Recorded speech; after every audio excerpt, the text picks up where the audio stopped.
Hi, I'm Intro.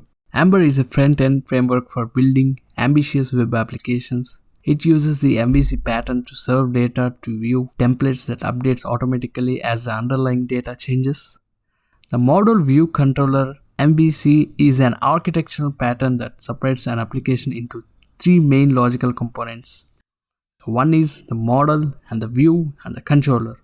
MVC is one of the most frequently used industry-standard web development framework to create scalable and extensible projects.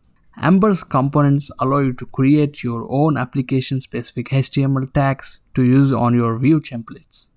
Before installing EmberJs, we need to install Node.js. If you haven't installed Node.js, go to the official website of Node.js and install the latest version of Node.js. We'll be using the Node Package Manager npm to install the Ember CLI that we'll use to generate and work with your Ember app. Install EmberJS using the following command: npm i-e ember CLI. Once Ember installation is complete, check your Ember version by the following command.